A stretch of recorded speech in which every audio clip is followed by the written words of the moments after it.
ரெண்டே 2 packet ஆரியோ biscuit வச்சு இந்த சூப்பரான கேக்கை நம்ம ஈஸியாக வீட்டில் பண்ணி எடுத்துடலாம். அதுவும் நம்ம வந்து பேனில் பண்ண போகிறோம் இந்த கேக்கு.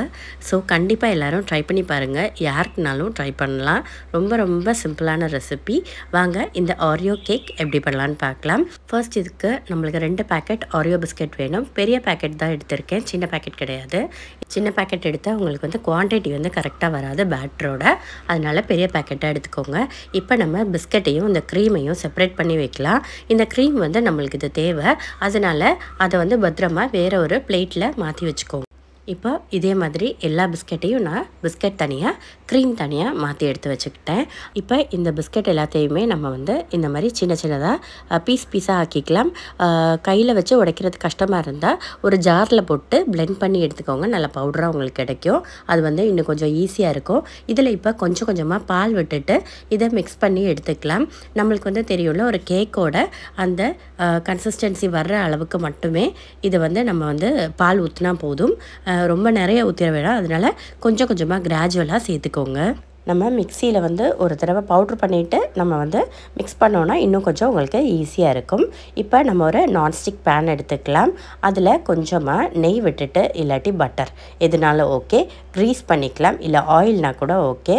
இப்போ இதை லைட்டாக க்ரீஸ் பண்ணிவிட்டு அதுக்கு மேலே ஒரு பார்ச்மெண்ட் பேப்பர்ஸ் போட்டுட்டு அதுலேயும் கொஞ்சமாக நெய் விட்டுட்டு அதையும் சேர்த்து க்ரீஸ் பண்ணி எடுத்துக்கலாம். இது இப்போ ஒரு 10 நிமிஷத்துக்கு ப்ரீ ஹீட் ஆகட்டும். இப்போ அந்த மாவெல்லாமே கரெக்டாக மிக்ஸ் ஆகி வந்துருச்சு. இதில் இப்போது 1.5 டீஸ்பூன் அளவுக்கு பேக்கிங் பவுடர் சேர்த்துக்கலாம்.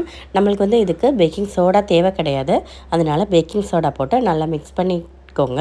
இப்போ அடுத்ததாக நம்ம வந்து இதில் ஒரு குழிக்கரண்டி எடுத்துக்கோங்க. அதில் 1.5 கரண்டி அளவுக்கு நம்ம இந்த பேட்டரை நம்ம இந்த பார்ச்மெண்ட் பேப்பர் மேலே நம்ம ஊற்றிக்கலாம். இப்போது உங்களுக்கு வந்து நல்லா கொஞ்சம் கெட்டியாக கேக் வேணும், அந்த கேக்கோட திக்னஸ் வந்து கொஞ்சம் அதிகமாக வேணும்னா நீங்கள் வந்து ஒரு 2லேருந்து 2.5 குழிக்கரண்டி மாவு வந்து ஊற்றிக்கலாம். இப்போ இதை க்ளோஸ் பண்ணி வச்சுட்டு அந்த சின்ன ஹோல் மாதிரி இருக்கும்ல, அதில் ஒரு பேப்பரை நம்ம இந்த பார்ச்மெண்ட் பேப்பர் வெட்டினது பாக்கி இருக்கும், அதை வந்து லைட்டாக இந்த மாதிரி உள்ளே இப்படி வச்சுக்கோங்க. அது வந்து நல்லா வெந்து வர்றதுக்காக தான். இப்போ வந்து ஒரு 7 to 8 நிமிஷம் நம்ம இதை பேக் பண்ணி எடுத்துக்கலாம். நல்ல டைட்டான மூடி உள்ள பாத்திரமாக பார்த்து எடுத்துக்கோங்க. அப்போ வந்து உங்களுக்கு வெந்து வர்றதுக்கு கரெக்டாக இருக்கும். ஆவிலாம் வெளியில் போகாது. இப்போ அடுத்த பேட்ச் 2வது பேட்ச் எடுத்துக்கலாம். கரெக்டாக ஒரு 6 to 7 மினிட் இல்லாட்டி 7 to 8 மினிட்ஸில் கரெக்டாக வந்துடும். லோ ஃப்ளேமில் வச்சு குக் பண்ணால் போதும். அடுத்ததாக நம்ம வந்து க்ரீம் எடுத்துக்கலாம். க்ரீம் கூட கொஞ்சமாக சாக்லேட் கனாஷ் இல்லாட்டி சாக்லேட் சிரப் இல்லாட்டி சாக்லேட் மெல்ட் பண்ண சாக்லேட் எதுனாலும் எடுத்துக்கலாம். இந்த க்ரீம் கூட சேர்த்து நல்லா நம்ம இந்த சாக்லேட்டையும் மிக்ஸ் பண்ணி எடுத்துக்கலாம். நம்ம வந்து கேக்குக்கு மேலே அந்த ஸ்ப்ரெட் பண்ணுறதுக்காக உள்ள அதுக்கான சாக்லேட் மிக்ஸ் தான் இது. இப்போ இதை நல்லாமே க்ரீமையும் சாக்லேட்டும் நல்லா மிக்ஸ் ஆகி வர நல்லா க்ரீமியாக நம்ம இதை பண்ணி எடுத்துக்கலாம். இல்லை இன்னும் கொஞ்சம் சாக்லேட் கொஞ்சம் லூஸாக வேணும்னா கொஞ்சம் நேரம் நீங்கள் மிக்ஸ் பண்ணிக்கிட்டே இருந்தாலே கொஞ்சம் லூஸாக நம்மளுக்கு இதை ஆகி வந்துடும். இல்லாட்டி இன்னும் கொஞ்சம் சாக்லேட் சிரப்பாக இல்லாட்டி மெல்டட் சாக்லேட் சேர்த்துக்கோங்க. இப்போ பார்த்திங்கன்னா அடுத்த செகண்ட் பேட்ச் வந்து ரெடி ஆயிடுச்சு. நம்ம இதை அடுத்ததாக இதை எடுத்து வேற ஒரு பிளேட்டில் மாற்றிக்கலாம். நம்ம எடுக்கிறப்போ அடியில் இருக்கிற அந்த பார்ச்மெண்ட் பேப்பரையும் ரிமூவ் பண்ணிவிட்டு எடுத்து வச்சுக்கலாம். அது வந்து கொஞ்சம் ஆறுனதுக்கு அப்புறமேட்டு மட்டும் அந்த பேப்பரை ரிமூவ் பண்ணி எடுங்க. இல்லாட்டி வந்து உங்களுக்கு வந்து பேப்பர் கூட நம்ம எடுக்கிறப்போ அது வந்து கேக்கும் சேர்ந்து பிஞ்சிட்டு வந்துடும். அதனால் பார்த்து எடுங்க. ஆறுனதுக்கப்புறம் எடுத்தால் போதும். இப்போ வந்து இந்த மாதிரி 3 பேட்ச்னால் இந்த அளவுக்குள்ள மாவில் வச்சு பண்ணி எடுத்திருக்கேன்.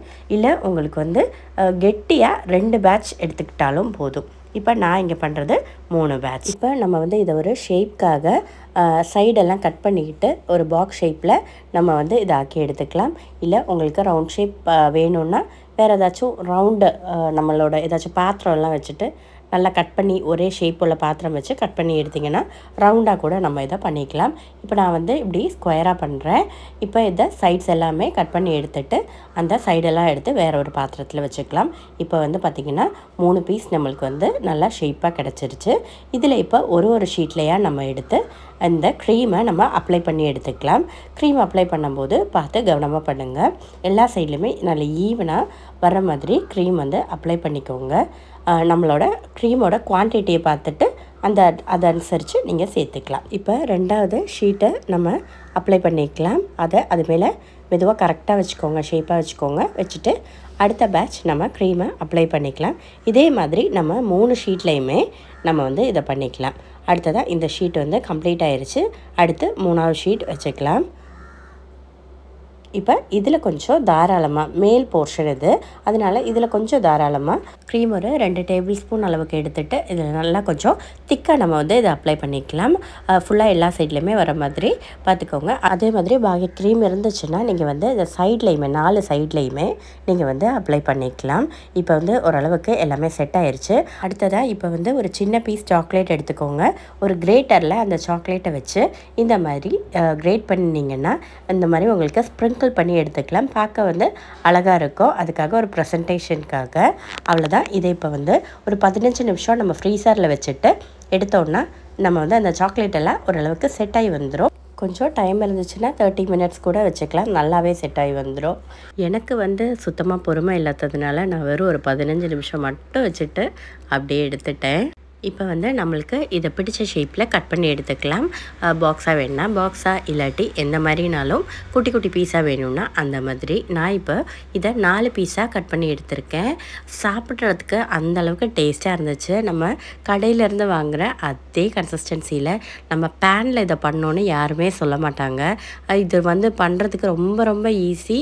இந்த மாதிரி க்ரீம் கேக் வைக்கணும் நம்மளுக்கு வந்து எந்த அளவுக்கு திக்னஸ் வேணுமோ அந்த அளவுக்கு நம்ம வந்து இப்போ ஆரியோ பிஸ்கெட்னாலும் அந்த பேட்டரை வந்து கூட பண்ணிக்கிட்டு நம்ம வந்து இதை செட் பண்ணி எடுக்கலாம். நல்லா திக்காகவும் பண்ணி எடுக்கலாம். அதை அனுசரித்து நீங்கள் வந்து அந்த ஷீட்டை வந்து தயார் பண்ணிக்கோங்க. அவ்வளோதான். குவான்டிட்டி எல்லாமே கூட்டிக்கோங்க. அவ்வளோதான். நம்மளோட ஆரியோ கேக் இங்கே சூப்பராக ரெடி ஆயிடுச்சு. இது வந்து ஒரு மஸ்ட் ட்ரை ரெசிபி. கண்டிப்பாக ட்ரை பண்ணி பாருங்கள். குழந்தைங்க ரொம்ப விரும்பி சாப்பிடுவாங்க. அப்போது நம்ம வீடியோ யூஸ்ஃபுல்லாக இருந்துச்சுன்னா லைக் பண்ணவும், நம்ம சேனலை சப்ஸ்கிரைப் பண்ணவும் மறந்துடாதீங்க. தேங்க்ஸ் ஃபார் வாட்சிங் ப்ரீத்தூஸ் மெனு.